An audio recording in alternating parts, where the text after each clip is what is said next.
Bienvenue à toutes et à tous. Vous êtes sur Sovryn.fr dans les débats citoyens. C'est le 3e épisode et aujourd'hui nous allons voir s'affronter Antoine, un adhérent des Patriotes, face à Julien, un adhérent des Républicains. N'oubliez pas de nous laisser un pouce bleu si vous avez aimé le débat et vous pouvez également nous retrouver sur les réseaux sociaux. Vous trouverez les liens dans la description de cette vidéo. On a besoin de votre soutien pour que Sovryn, le média du Frexit, continue de croître. D'ailleurs, je me permets ici de le signaler, mais nous avons accueilli 2 nouvelles personnes dans l'équipe et c'est un réel plaisir de voir le projet grandir de jour en jour. Alors, aujourd'hui, nous allons parler principalement de l'union de la droite avec nos 2 participants. Donc, cette union de la droite est plutôt une vieille lune dans l'histoire de la Ve République et plusieurs tentatives ont pu avoir lieu. Aujourd'hui, Macron gouverne sur la France avec une opposition totalement éclatée et désorganisée. Certains appellent à l'union des forces politiques, mais les divergences d'opinion et d'idées sont parfois trop énormes entre certaines formations politiques. Il y a à l'heure actuelle une recomposition des forces depuis la prise de pouvoir d'Emmanuel Macron. Mais ces oppositions, car oui, elles sont plurielles, ont du mal à se faire entendre auprès de la population française. Alors, une union des droites est-elle possible? D'ailleurs, cette question est-elle pertinente? Le clivage historique droite-gauche n'a-t-il pas éclaté depuis les dernières présidentielles? Et c'est d'ailleurs ce que nous allons voir aujourd'hui. Mais avant de rentrer dans le vif du sujet, je vais vous poser une question, Antoine et Julien. Une question plutôt simple pour que les auditeurs prennent bien la mesure de vos tendances et sensibilités politiques. Quelles sont les 2 principales raisons qui vous opposent à Macron? Et j'insiste sur 2 seulement. Et après avoir répondu à cette question, s'il vous plaît, présentez-vous assez rapidement. Alors, on va commencer avec Antoine. Antoine, c'est à toi. Bonjour Julien, bonjour à tous. Bonjour. Je commencerai parce que c'est un jour quand même marqué par l'actualité, par une pensée quand même pour les victimes de Trèbes et pour le gendarme Arnaud Beltrame qui a un acte purement héroïque et à qui un hommage national devrait être. Je pense que c'est important de le dire dès le départ. Je pense que Julien sera tout à fait d'accord avec moi. Mais je suis tout à fait d'accord. Pour engager sur le débat, on nous demande quelles sont les 2 raisons principales qui nous opposent à Macron. C'est un peu compliqué. Deux, c'est compliqué. Parce qu'à peu près tout, en tout cas chez les Patriotes, nous oppose à Macron. Je pourrais parler de laïcité, je pourrais parler d'économie, de justice sociale, de justice fiscale, de politique étrangère. Je pourrais parler de beaucoup de choses. J'ai choisi 2 points particuliers. Je pense que le premier, ça va être la vision du monde et la vision de la France, qui est complètement différente. Monsieur Macron a une vision multiculturaliste de la France. Il a une vision de l'Europe, on va dire, qui est tout libérale et fédérale. On voit que l'Europe tend à une certaine forme de fédéralisme qui ne convient évidemment pas à des souverainistes comme nous. Et j'ai l'impression en fait que Monsieur Macron, qui a beaucoup de défauts mais qui est un grand lecteur, a lu beaucoup trop de mauvaise science-fiction, des utopies dans lesquelles il y aurait des systèmes planétaires où tout le monde s'aimerait. C'est complètement utopiste. Je pense qu'il y a un peu de cheminade en fait en Monsieur Macron. La dernière deuxième et dernier point, c'est je pense sur la vision démocratique. On a beaucoup parlé de Monsieur Valls 49.3 à l'époque. Emmanuel Macron fait bien pire avec les ordonnances pour chaque projet de loi. L'Assemblée nationale ne sert quasiment plus à rien. Ce n'est pas du tout ma vision de la démocratie. C'est pas celle des patriotes, clairement. Je pense M. Macron se voit un peu comme une sorte de despote éclairé qui guiderait le peuple. Quand il dit aux médias britanniques qu'il y avait un référendum sur l'Union européenne, Français, vous voterez pour le Frexit. Et puis ça serait pas bien parce que nous on sait en fait ce qui est bon pour les Français. Ça c'est vraiment pas une vision démocratique. Il se soumet à des gens qui ne sont pas élus, donc les commissaires européens, et tout ça c'est la destruction de la souveraineté nationale, c'est donc la déstitution de la démocratie. Okay. Ça montre pour finir juste 2 choses. 1, qui respecte pas les citoyens. Et 2, c'est foncièrement quelqu'un qui n'est pas sincère. Pour tout ça, nous sommes tout à fait opposés à la politique. Ok, d'accord, merci Antoine. Donc on a compris tes deux points. Donc je résume le premier point. Donc ce serait plutôt une vision de la France que tu ne partages pas, et le deuxième, tu as insisté sur la démocratie. Mhm. Alors Julien, on t'écoute. Pourquoi? Donne-nous, s'il te plaît, donc tes deux principales raisons qui t'opposent à Macron. Très bien. Alors, je vais commencer par me présenter. Donc, je m'appelle Julien Girard. Je viens de Montpellier. Ça fait donc 4 ans que je suis chez les Républicains maintenant. J'ai été les petites mains donc de la primaire et de la campagne présidentielle, qui s'est soldée par un échec, comme vous le savez tous. Et je fais des études de droit à Jean Moulin III à Lyon. Donc voilà, ça c'était pour l'aspect de la présentation. Maintenant, je vais vous donner les 2 points bien distincts qui font que je suis dans une opposition à Emmanuel Macron et à sa présidence. Je rejoins Antoine sur le côté purement démocratique. Il n'y a jamais eu aussi peu de démocratie que sous la République En Marche. Déjà, prenons rien que le nom du parti En Marche. Qu'est-ce que vous voulez d'attendre d'un homme qui a donné à son parti les initiales de son nom et prénom? Parce que, bon, vous allez dire, c'est une question de forme, mais le fond rejoint souvent la forme. Alors, donc bien sûr, il a une majorité écrasante à l'Assemblée nationale, majorité composée de députés qui sont issus de la société civile, autant pour moi, et qui ne sont pas issus donc du monde politique. Donc on me dira, oui, mais c'est normal, la Ve République veut que le président de la République ait, par le biais des législatives qui se déroulent 1 mois après les élections, une majorité forte. Ce fut le cas pour Hollande et Sarkozy, mais là, on a atteint un autre niveau avec Macron. C'est-à-dire qu'on a, par exemple, chez les Républicains ou au Parti Socialiste, on avait malgré tout des professionnels de la politique qui savent ce que sont des débats organisés, des questions posées au gouvernement et des amendements. D'ailleurs, on notera que Emmanuel Macron veut limiter le nombre d'amendements par parlementaire, ce qui est bien entendu une ingérence terrible. Ensuite, que dire de plus? Il gouverne par ordonnance.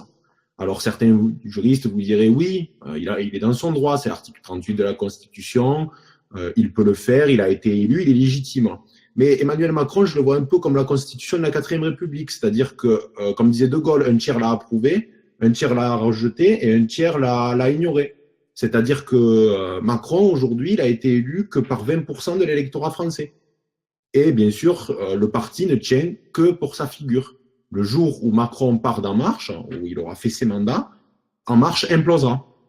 Sans compter que, bien sûr, il a l'appui de tous les médias en France, en tout cas de la grande majorité, que ce soit les chaînes continues, les chaînes, donc la 1, la 2, la 3, et qu'il faut maintenant se tourner vers des médias dissidents ou bien vers des journaux de droite comme Valeurs Actuelles pour voir une opposition à Macron. Donc ça, c'est un problème très, très grave.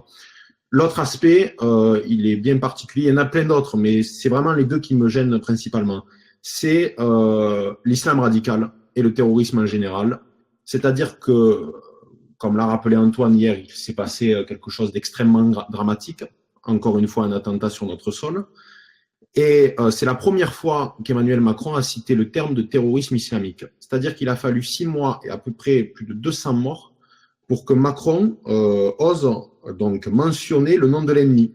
Mais c'est quand qu'il va lui porter des coups. S'il a mis 6 mois pour le nommer, c'est quand qu'il lui portera des coups. C'est quand qu'il parlera de sujets comme les mosquées qui prêchent la haine, l'immigration, la délinquance. C'est des sujets qui sont périphériques aux attentats en France et qui sont extrêmement liés. Et je pense que c'est dû au fait que Macron est encore attaché au fait que c'est un homme de gauche. Il est issu du Parti Socialiste, il ne faut pas l'oublier. Il se présente comme l'homme au-dessus des clivages, mais à un moment donné, gouverner, c'est choisir. S'il n'est pas capable de légiférer sur la question de l'islam radical, nous allons droit au mur. Et c'est sans mentionner le fait qu'avant sa campagne, il y avait quand même des liens assez troublants avec le CCIF, qui est le comité contre l'islamophobie en France, qui est, il faut le dire, le cheval de Troie des frères musulmans à ce jour. Donc voilà, c'est ces deux aspects qui me gênent principalement chez Emmanuel Macron. Eh bien, merci Julien, à toi. Alors oui, je vais me permettre de noter une petite chose. Antoine, donc toi, c'est plus sa vision de la France qui te dérange, enfin pour la raison pour laquelle tu es en totale opposition par rapport à Macron.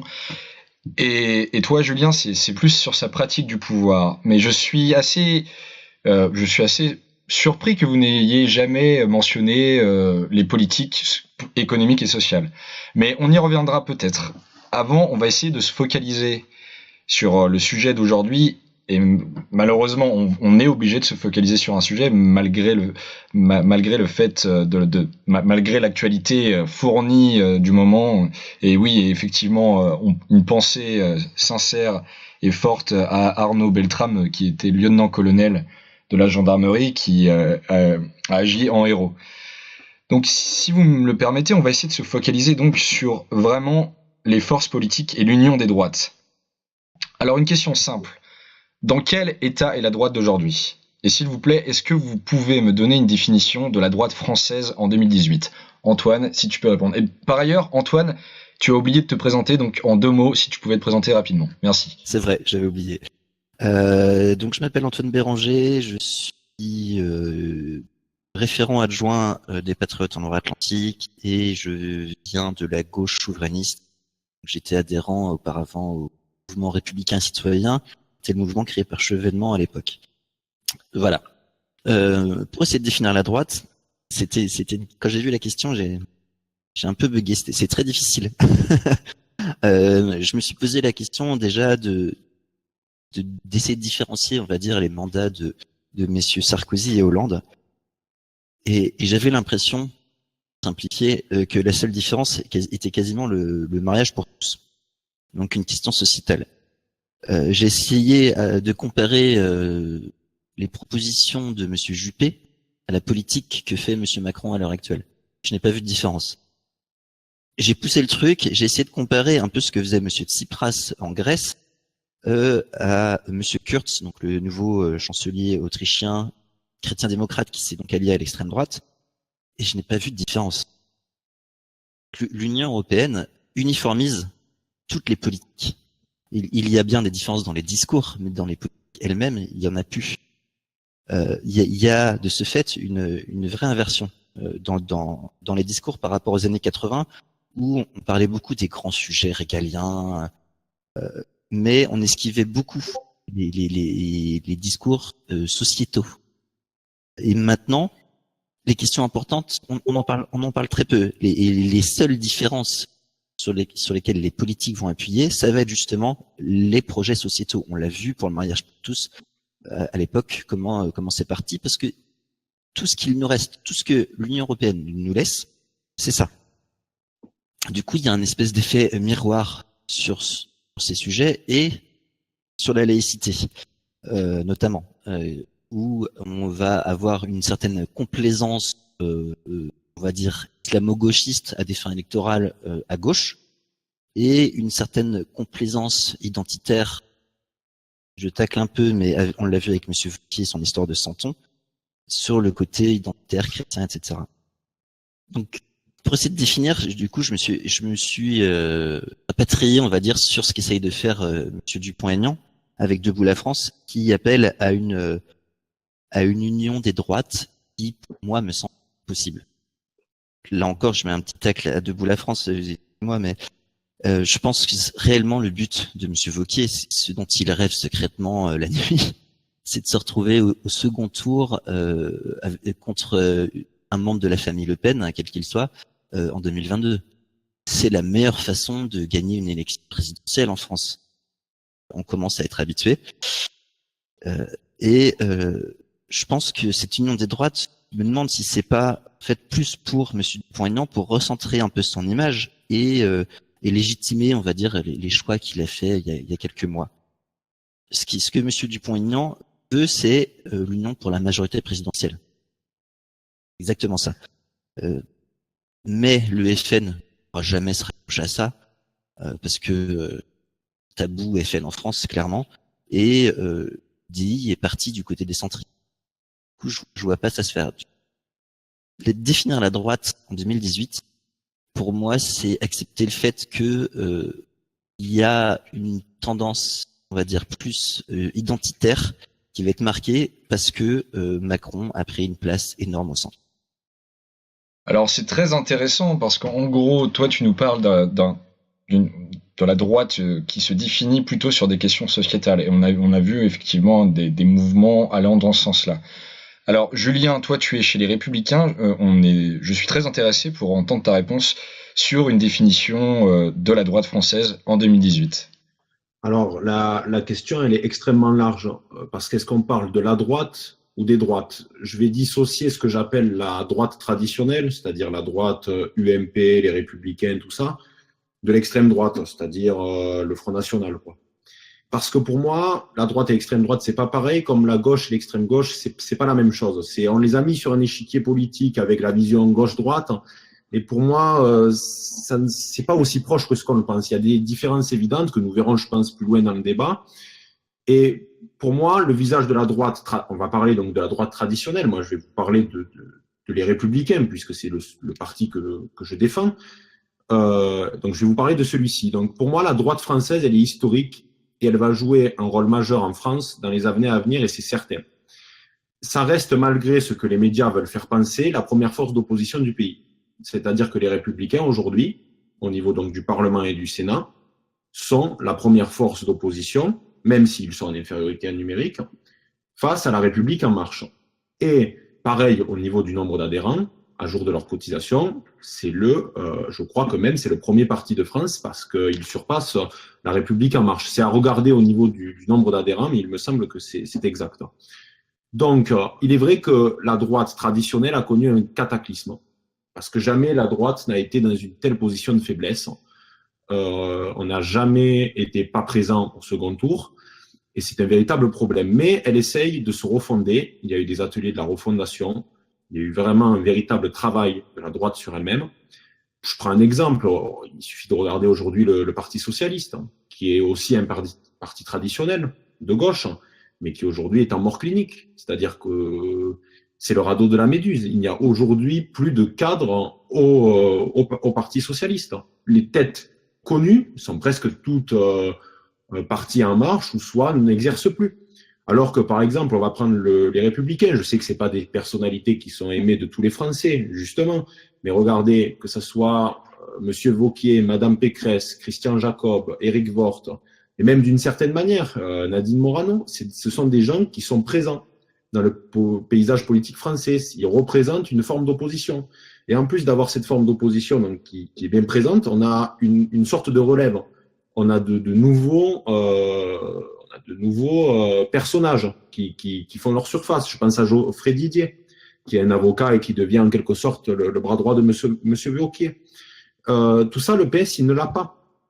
Il vend son siège, d'ailleurs, ça aussi, c'est un symbole. Il vend son siège, preuve qu'il n'a même plus de domicile fixe, quoi. Donc, pour moi, qu'est-ce que c'est la droite française traditionnelle? C'est, pour moi, déjà le patriotisme, la volonté d'agir sur tout le territoire, aussi bien dans les régions que c'est sur les territoires ultramarins, hors métropole. Je vois que, par exemple, en ce moment, il y a des problèmes avec Mayotte. Le président Emmanuel Macron s'en fiche royalement, si je peux me permettre. D'ailleurs, j'ai l'impression de plus voir Emmanuel Macron à l'étranger qu'en France. J'ai l'impression que, hier, regardez, il suffit de regarder hier, il était présent à Bruxelles, il n'était pas en France, alors qu'il y avait un attentat sur notre sol. C'est quoi la droite française? C'est aider les PME, les entreprises. Macron est obsédé par les startups. C'est très bien. C'est les jeunes qui ont la volonté de l'entrepreneuriat. Mais, excusez-moi, ça veut tout dire et rien dire, une start-up. Il y en a beaucoup qui tomberont dans l'oubli. Il y en a peut-être qui seront connus, peut-être qu'il y en a qui arriveront à se développer, mais ce n'est pas aujourd'hui ce qui fait la force armée du pays. La volonté d'un vivre ensemble efficace, pas forcément naïf, mais la possibilité de vivre ensemble, de coexister avec les différentes religions, en respectant le principe de la laïcité. La politique familiale, qui est extrêmement importante et qui est trop souvent négligée. Là, il suffit de regarder la hausse de la CSG, ou bien le quotient familial qui risque donc d'être supprimé. Tout ça, il n'y a pas de politique familiale en marche.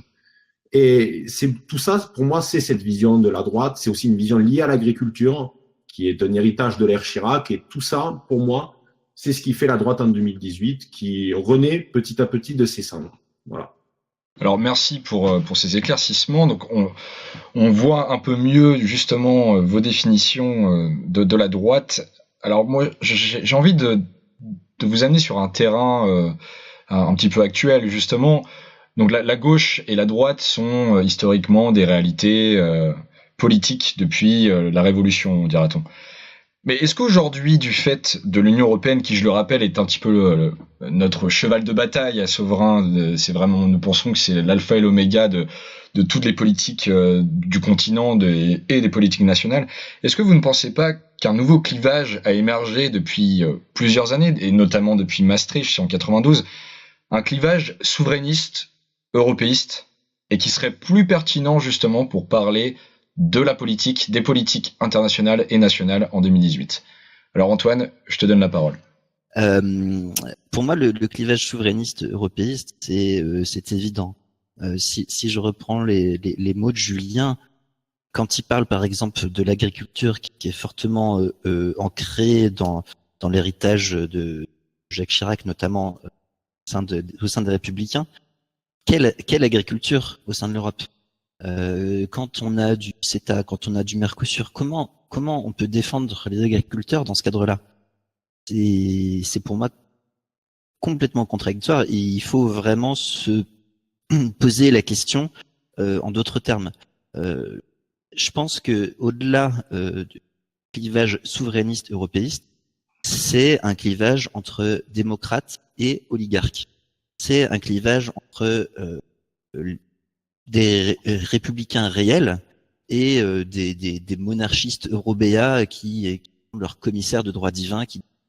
Je pense que Macron l'a compris avant tout le monde. Je pense que en se prenant un peu pour Nietzsche, il a fait la gauche est morte, Macron, la droite est morte, Macron. Le danger, c'est que ça pousse la gauche et la droite, comme je disais tout à l'heure, un peu dans des retranchements. Et du coup, la gauche et la droite s'accrochent à des paradigmes qui sont complètement dépassés. Donc, c'est le communautarisme à gauche et l'autoritarisme à droite. Ça nous amène à des débats qui sont complètement futiles. Je pense par exemple, à la croix de Ploërmel. C'est un débat qui a eu gauche-droite qui est complètement futile. On a une loi de 1905 qui s'applique, voilà. Et le danger, c'est d'avoir un espèce de triumvirat gauche-droit qui va donc pousser gauche et droite à des extrêmes et qui va perpétuer cette monarchie centriste eurobéate. Et pour sortir de tout ça, je pense qu'il faut réellement reconstruire une dichotomie comme à l'origine de la République, finalement. Cette dichotomie, c'était la gauche, c'était des républicains. Clémenceau, qui est une figure que j'apprécie énormément, était un républicain, était ce qu'on appelait la gauche radicale. C'est parce qu'ils étaient radicalement républicains. Et les monarchistes qui étaient à droite. Et ce clivage, qui date il y a quasiment 200 ans, il est en train de revenir. Et je pense que c'est de cette façon qu'on s'en sortira réellement en regroupant tous les souverainistes entre eux pour combattre tout ça et pour retrouver une réelle forme de... Alors, je vais essayer de recentrer ma question pour toi, Julien. Est-ce que tu es d'accord déjà avec ce nouveau clivage, mais est-ce que ce nouveau clivage serait en quelque sorte une espèce de mutation du clivage traditionnel droite-gauche? Alors, donc déjà, je vais rebondir à ce qu'a dit Antoine tout à l'heure sur quelque chose et dont j'ai oublié de rebondir, c'est sur le fait qu'il n'y aurait pas eu de différence, par exemple, entre la politique de Sarkozy et d'Hollande. C'est peut-être vrai au-delà des 100 jours du pouvoir, c'est-à-dire vraiment vers la 3e, 4e année, on sait que ça légifère beaucoup dans les 100 premiers jours et qu'après, ça se calme grandement. Par exemple, je m'en rappelle, Sarkozy avait fait une loi, je crois que c'était le TEPA, il faudra chercher, mais il me semble que c'est ça, sur la défiscalisation des heures supplémentaires. Il avait fait ensuite une série donc de projets de loi pour limiter l'immigration clandestine. Il avait rétabli la loi sur les peines planchées. Donc, c'est vrai que tout ça, c'est de la droite. C'est pas des programmes de gauche. Donc, je serais pas aussi tranché. Peut-être qu'Hollande n'a pas fait surtout la politique de gauche qu'il devait faire. Et on l'a vu notamment quand Hollande a voulu porter le projet donc de la déchéance de nationalité, qui s'est cassé les dents sur sa propre majorité. C'est peut-être, je pense, plus Hollande qui n'a pas fait une politique de gauche que Sarkozy qui n'aurait pas fait une politique de droite. Mais Bon, ça, c'est un autre débat. Pour en revenir à la question, oui, c'est une actualité brûlante, bien entendu. Il n'y a qu'à regarder les différents candidats qui étaient présents à la course présidentielle de 2017. On avait Asselineau, qui était le candidat du Frexit, qui vraiment voulait un Frexit. On avait Nicolas Dupont-Aignan et Marine Le Pen, qui, je crois, voulaient faire un référendum sur la possibilité d'un Frexit. Et à côté de ça, on a des européistes convaincus, comme Macron et Juppé. Mais donc, j'aimerais bien parler de l'Union européenne. Après, je ne sais pas si... Ah oui, bien sûr, vas-y, vas-y. Oui, voilà. Moi, je pense il faut cesser d'être binaire, c'est-à-dire d'être dans l'optique, c'est très Macron ce que je dis, mais c'est-à-dire de soit penser que l'Union européenne est un lieu parfait, un paradis sur Terre, ou soit penser que c'est un enfer absolu. Et il faut être critique, mais réaliste en même temps. Critique, car oui, demander à n'importe quel Français dans la rue quelles sont les institutions différentes de l'Union européenne qui a à leur tête, il vous regardera incrédule. Et d'ailleurs, il pense que c'est un État occulte qui gère sa vie. Et il n'a pas tort, parce que l'Europe nous impose des règlements et des directives parfois trop contraignantes. Il n'y a pas d'identité européenne. Je vous donne un exemple. Il y a la CEDH, la Cour européenne des droits de l'homme. C'est un beau combat, c'est un organe judiciaire normalement. Et petit à petit, il se transforme en un organe législatif. Je vais donner un exemple. La GPA en France, il y a quelques années de cela, était strictement interdite. On ne reconnaissait pas l'affiliation d'un enfant qui naissait d'une GPA à l'étranger. La France s'est fait taper plusieurs fois sur les doigts par la CEDH. Et désormais, la France légifère et désormais, il y a la possibilité pour le père de reconnaître l'enfant, donc d'avoir un lien de filiation. C'est-à-dire qu'on peut espérer que dans 10 ans, l'Union européenne aura réussi à rendre légale la GPA en France. Peut-être que je me trompe, mais cet organe qui est judiciaire se transforme en organe législatif. Et ça, c'est un problème. Je ne vais pas parler du Brexit parce que pour moi, le Brexit n'est absolument pas un problème pour l'Union européenne. Même je pense que c'est une force parce que la Grande-Bretagne a toujours été le vilain petit canard de l'Union européenne. Elle n'a jamais voulu participer vraiment dans la construction de l'Union européenne. Elle a fait ça mollement. Donc le fait qu'elle s'en aille, c'est bon débarras. Mais il faut être aussi réaliste. Donc comme je sais que chez vous, votre média est assez sceptique sur la question européenne, et je vais me permettre de donner ma vision, qui je pense peut vous intéresser.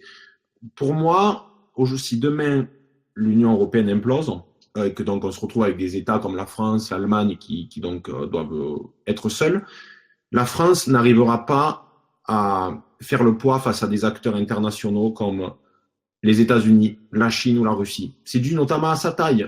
La France n'est plus la France de Louis XIV avec Versailles. On n'est plus le centre du monde. Donc, on n'arrive plus à peser seul. C'est notamment dû à la taille de notre territoire. Mais au-delà de ça, notre mentalité. Je suis sûr que si demain l'Union européenne implose, l'Allemagne arriverait beaucoup plus à s'en sortir, à véritablement donc se sortir de ce bourbier, parce qu'ils ont une mentalité qui dépasse la nôtre sur certains aspects. C'est-à-dire qu'en France, il n'y a qu'en France pour voir des grèves généralisées sur 30 jours dans la fonction publique. Voilà, je pense que vous êtes d'accord. Mais je pense que l'Europe vaut la peine d'exister. Je vais donner quelques exemples. Le Fonds social de l'Europe, qui dans le début des années 2000 a créé 3 millions d'emplois. Personne n'a fait ça. Aucun président n'est arrivé à créer 3 millions d'emplois. Une croissance de presque 1% pour tous les États. Les 2 tiers de la contribution de la France lui sont rendus par le biais de promotion de patrimoine ou de l'agriculture. Je vais vous donner un exemple. J'ai dans ma famille un ancien maire. Les maires sont des acteurs importants de notre territoire. Et grâce à l'Europe, il a pu développer sa petite ville, certes, mais il a pu mettre des infrastructures sportives, il a pu faire de sa ville un pôle attractif. Et ça n'aurait pas été possible sans l'Union européenne. Donc je pense que ce débat souverainiste contre européiste, il est extrêmement important parce qu'il permet de souligner les failles de l'Europe. Et je crois que même le salut de l'Union européenne, c'est-à-dire sa sauvegarde, elle ne passera pas par les européistes qui sont convaincus de vivre dans une utopie, tout va bien, dans le meilleur des mondes, c'est parfait. Je pense que le salut de l'Europe viendra pas de gens comme Emmanuel Macron, mais plutôt de gens qui sont eurosceptiques, vraiment, ou eurolucides, et qui vont essayer de trouver des moyens de sauver l'Europe en ayant vu les failles. Voilà. Après, je ne pense pas que vraiment il y ait un déplacement du débat entre la gauche et la droite, parce que je pense que la gauche et la droite ont trop de désaccords sur des tas de sujets et que ça reste malgré tout l'Europe ne légifère pas non plus sur tout. Voilà. Et il n'y a pas une question de représentation, notamment en relations internationales. Il y a tout un pan des relations internationales qui dépendent beaucoup de la droite et de la gauche. Et l'Europe ne gère pas ça. La représentation qu'on donne de la France à l'échelle internationale. Voilà. Alors, merci beaucoup, Julien, pour cette réponse très intéressante. Donc, tu as soulevé beaucoup de points. Donc, on rentre vraiment dans le sujet, un sujet qui nous est cher, qui est l'Union européenne. Antoine, j'imagine que tu as une réaction, si ce n'est plusieurs réactions. J'en ai beaucoup. J'en ai beaucoup. Je sais pas par où commencer. Je vais commencer par l'Europe parce que c'est les dernières choses évoquées par Julien. Quand il dit le poids de la France seule, elle pourrait pas toute seule faire quelque chose. Là, j'ai un profond désaccord. Quand on regarde la Corée du Sud, quand on regarde le Japon, quand on regarde le Canada, ils y arrivent très bien. On voit des pays, notamment les BRICS, qui arrivent à se développer en créant, on va dire, des alliances commerciales, politiques, avec d'autres pays, sans être contraints par une union qui impose des choses qui ne leur conviennent pas. Sur la politique agricole commune ou le Fonds social européen, on dit l'Europe aide les mairies, l'Europe aide les agriculteurs, mais cet argent il vient de la France. Cet argent, c'est la France qui le dépense. Quand la France verse 20 milliards à l'Union européenne et que 11 milliards lui sont reversés, c'est-à-dire que la France a perdu 9 milliards dans le lot, donc dans l'opération. Donc en sortant de l'Union européenne, on récupère 9 milliards. Et ça va être de pire en pire, parce qu'avec le Brexit, ces chiffres vont augmenter. En 2020, Daniel Philippot a fait le calcul, je crois que ça sera 12 milliards de perdus. Donc c'est de l'argent que nous pourrions réinvestir et en donner encore plus, notamment aux agriculteurs, en donner encore plus aux mairies et choisir nos politiques réellement. Quant au mythe de l'Europe, on peut la changer. C'est vrai, je n'y crois plus du tout. Quelque chose qui a été essayé depuis 40 ans, c'est un discours, on va dire, qui est porté par des politiques pour ne pas faire peur, pour montrer que on peut changer les choses, etc. Non, il faut être honnête, je pense, avec les citoyens, avec les électeurs. On ne peut pas. Il faut l'accord des 27. Quand Monsieur Wauquiez propose de recentrer, on va dire, l'Europe sur une Europe des 6, une Europe un peu plus historique, on sait très bien que ça sera pas possible. Il y a une espèce d'alliance du Nord, notamment, qui s'est créée avec les pays scandinaves et certains autres qui ne veulent pas que la France ait un rôle prédominant dans l'Europe et qui veulent que la France soit un pays comme les autres. Donc en ça, j'aurais tendance à remercier les Républicains parce que c'est Monsieur Sarkozy donc qui nous a imposé ce traité de Lisbonne. Avant, je pense que sincèrement, l'Europe, avant ce traité de Lisbonne, on pouvait la changer. Maintenant, on ne peut plus parce qu'il faut l'accord des 27 pour modifier tout ça. Et c'est une utopie. Je pense que c'est quelque chose qui permet l'euroscepticisme, on va dire affiché par Wauquiez maintenant. Il l'affiche, mais il était quand même ministre des Affaires à l'Union européenne par le passé. Je pense que c'est simplement une façon de se démarquer de Monsieur Macron, parce que c'est pas la position qu'il avait à l'époque. Et il y a été poussé par Macron, mais je ne pense pas que ce soit ses convictions sincères. Donc voilà, j'aurais aimé réagir sur d'autres trucs, mais je pense que ça va faire beaucoup. Alors merci, oui, peut-être tu veux réagir, Julien, rapidement avant qu'on conclue ce combat. Très rapidement sur les différents points qu'Antoine a bien fait de rappeler, c'est un débat. Pour ce qui est, tu as comparé la France avec des pays comme la Corée du Sud, le Japon. Je suis d'accord, la France a même plus de rayonnement. Parce que la France, elle est porteur d'un message universel, la France, c'est la grandeur. Mais il y a quelque chose en France qui nous assassine, c'est notre mentalité, c'est nos syndicats, c'est le rapport qu'on a à la réussite. Allez aux États-Unis, voyez un jeune qui va voir devant lui quelqu'un rouler dans une très belle voiture, il vous dira « Waouh, quelle réussite !» En France, rouler en Porsche, on vous insultera de fils de pute. Et je pèse mes mots. On dira, regarde-moi ce connard de riche. Il a réussi. Voilà. En France, il y a un malaise avec la réussite. Et il y a un malaise aussi avec des syndicats. C'est-à-dire que dès qu'on veut un peu changer les choses, c'est grève généralisée. Et ça, c'est un vrai problème. Il n'y a pas de grève au Japon. Au Japon, on s'excuse quand le métro a 5 minutes de retard. À la SNCF, c'est tout juste si vous êtes remboursé. Bon, voilà, donc il y a au-delà de la politique, il y a une question de mentalité, il y a une question de coutume qui font que chaque pays est indépendant. Les Allemands sont connus pour être extrêmement carrés, extrêmement exigeants.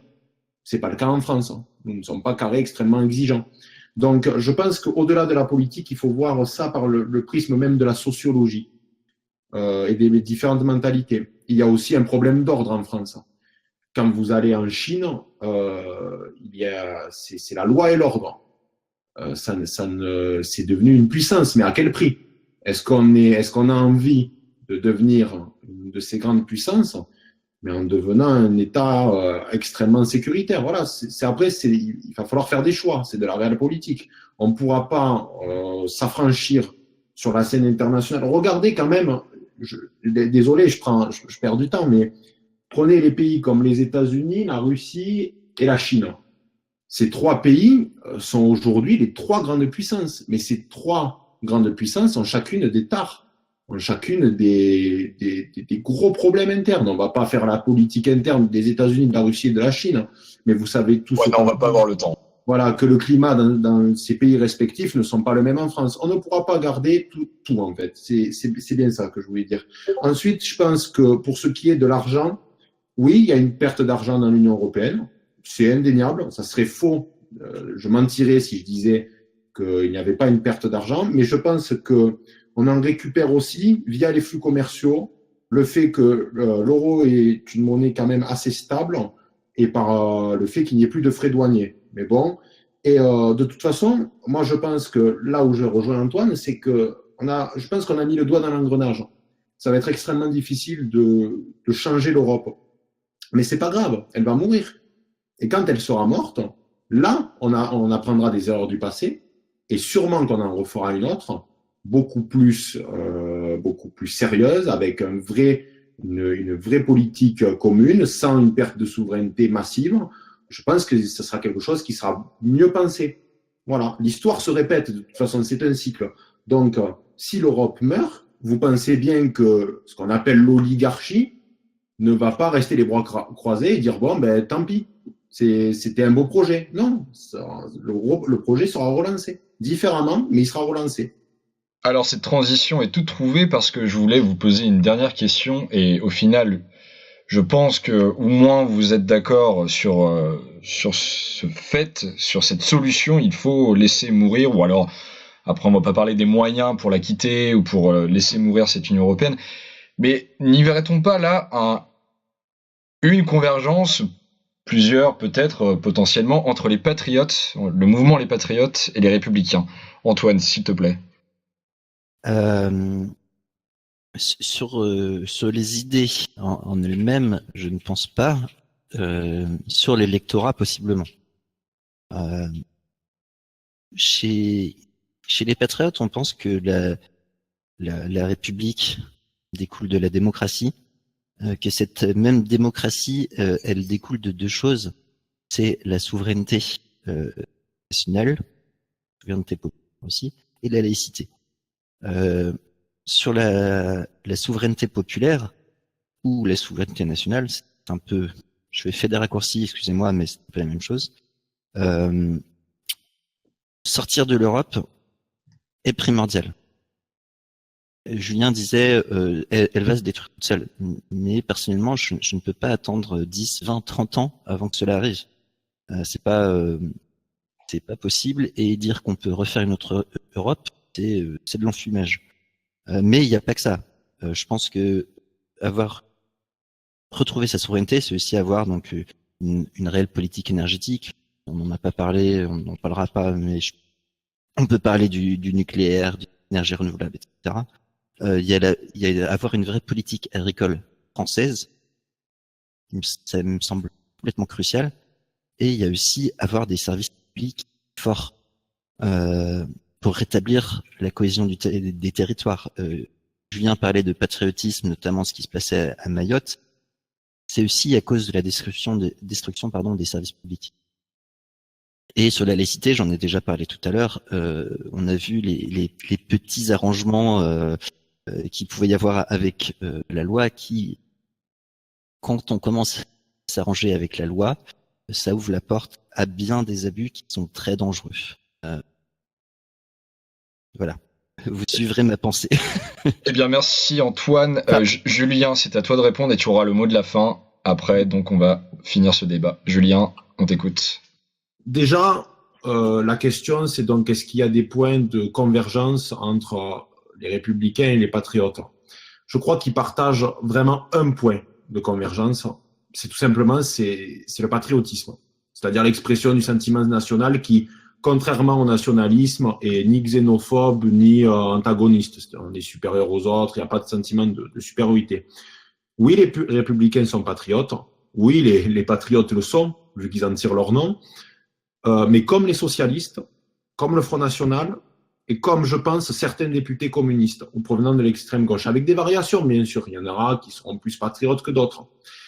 Je pense que le gros problème, je reviens au débat initial, c'est-à-dire l'union des droites. Je pense que le gros problème, c'est que trop longtemps, le Front National, je vais surtout parler du Front National parce que les Patriotes est un parti juvénile, donc vu qu'il est assez récent, c'est délicat pour moi d'en parler avec beaucoup de connaissances. Le Front National a eu pendant des années l'apanage de tous les sujets liés à l'immigration, la sécurité, l'identité. Je vais vous donner un exemple extrêmement concret. Pendant la campagne présidentielle, j'ai un ami qui vote Front National. On parlait des grands thèmes, on disait en France, il y a trop d'insécurité, sans rentrer dans les détails, sans vraiment donner des solutions possibles. Et il m'a dit, mais tu votes Front National? Ça a été sa première phrase. Et j'ai dit non, parce qu'on a des tas de désaccords avec le Front National, notamment sur l'Europe. Regardez, Antoine ne pense absolument pas comme moi sur l'Europe. On n'a absolument pas les mêmes pensées. Et c'est bien ça le problème, c'est que trop souvent, les Français ont fait le raccourci entre le Front National, c'est tout ce qui est question identité, immigration et tout. Mais ce n'est pas que ça. Il y a tout un volet économique, familial, européen, qui n'est absolument pas en accord. Tout à l'heure, je suis allé voir la charte des patriotes, le premier article. Le premier article, c'est quelque chose qui dit très clairement qu'ils veulent sortir de l'Union européenne. Il me semble que c'est ça. Ce n'est pas le cas des républicains. Donc à partir de là, comment voulez-vous que les républicains veulent rester, les patriotes ne veulent pas? Mais ça tient sur une phrase. Mais imaginez les conséquences. C'est des conséquences sur l'agriculture, sur le commerce, sur le chômage. Et ça change trop les choses. Ça change trop. Donc c'est impossible d'avoir une union des droites. La seule union qui est possible, c'est entre peut-être Nicolas Dupont-Aignan et Florian Philippot. Mais le problème du parti des Patriotes, c'est que comment voulez-vous le prendre au sérieux dans la mesure où Florian Philippot a été pendant des années le bras droit de Marine Le Pen et qu'aujourd'hui il est à la mode Macron, c'est-à-dire que la mode aujourd'hui c'est de créer des mini-partis. Alors il y a les Patriotes, il y a le mouvement de Nicolas Dupont-Aignan dont j'ai oublié le nom pour vous dire à quel point il m'a intéressé. À partir du moment où on a fricoté avec le Front National, en tout cas en France, on est marqué au fer rouge. C'est le baiser de la mort dans le parrain. À partir du moment où le Front National fait un pacte avec quelqu'un, il est marqué au fer rouge. C'est-à-dire qu'aujourd'hui, Nicolas Dupont-Aignan ou bien Philippot, ils vont être vus comme des satellites du Front National. Et ils ne seront jamais pris pour autre chose. Ça va être extrêmement difficile pour Philippot, même si le Front National change sa vision sur l'Europe, ce qui a l'air d'être le cas, notamment avec l'euro, ce qui n'est pas le cas de Florian Philippot, qui, bien que je le critique, au moins reste fidèle à ses idées, mais il sera toujours vu comme un satellite du Front National parce que de toute façon, les Français font ce raccourci entre Front National est égal, donc zéro immigration, sécurité, etc. Et en réalité, pour eux, Philippot donc, a prêché pendant des années ce discours et donc ils ne peuvent pas le prendre au sérieux. Et de toute façon, les Républicains ne voudront pas, ni même le centre, ni même une droite radicale, ne voudront pas s'allier avec Nicolas Dupont-Aignan ni Florian Philippot parce qu'ils sont marqués du fer du FN, tout simplement. Alors, par souci d'équité du temps de parole, on me signale que Antoine, tu as un peu de retard, donc je vais te redonner la parole et ensuite on va pouvoir terminer ce débat. Ok. Bah, très bien, ça me permet de réagir. Je pense que Julien a raison. Je pense que ce que je disais tout à l'heure pour Nicolas Dupont-Aignan, qui a fricoté avec le FN et qui du coup essaye de se recentrer en prenant l'union des droites. Je pense que c'est vrai que Florian est marqué FN et ça va mettre du temps à décoller cette image. C'est une évidence, même pour moi qui suis référent adjoint, je ne le nie pas. Pour autant, je pense que moi je viens de la gauche et j'ai toujours apprécié, on va dire, ce que disait quand même Florian, parce qu'il est toujours été très sincère. Il a toujours suivi la même ligne. Et je pense qu'il peut y arriver à se détacher. Ça prendra du temps, mais il a la force de ses convictions et je pense qu'il peut rassembler. La preuve, c'est que je viens de la gauche et qu'il y a beaucoup de gens de la gauche. Il y a certains bureaux départementaux des Patriotes qui sont majoritairement à gauche. Je pense que c'est assez significatif. Je pense que la convergence réelle qu'il pourrait y avoir, pas forcément entre les Républicains et les Patriotes, mais entre leur électorat, entre les gens qui ont des obédiences, on va dire, par rapport à ces partis, la convergence sera réelle s'il y a un rassemblement souverainiste. C'est pour ça que j'aimerais en appeler un peu à tous les souverainistes, donc de gauche, il y en a au MRC, il y en a au Printemps républicain, il y en a même au parti de gauche, de droite, il y en a un peu dans tous les partis, du centre, parce qu'il y en a aussi, il y a des référents République en marche qui nous ont rejoints il y a pas longtemps. Tous ceux qui ont un peu la France à cœur, qui aiment la démocratie, tous ceux qui pensent que les droits de l'homme doivent être respectés, que les citoyens et la République doivent être maîtres de leur destin. Il faut se poser cette unique question. Quelle est la mesure la plus importante pour reprendre à notre compte ces concepts qui ont construit notre identité politique depuis 1789? Et pour moi et pour les patriotes, il s'agit clairement, cite, qui nous permettra de retrouver tout ça. Et voilà, j'en appelle juste à tout le monde à se poser la question. Et puis après, on verra dans les urnes. L'avenir nous dira, mais on se battra en tout cas pour nos idées chez les patriotes. Eh bien, Antoine, Julien, merci beaucoup pour votre participation à notre 3e épisode des débats citoyens. C'était très intéressant. On a vu vos points de divergence, aussi quelques convergences, même si elles sont un peu plus faibles. Merci à vous deux. Nous, on se retrouve le mois prochain pour le prochain épisode. Allez, salut tout le monde, à la prochaine.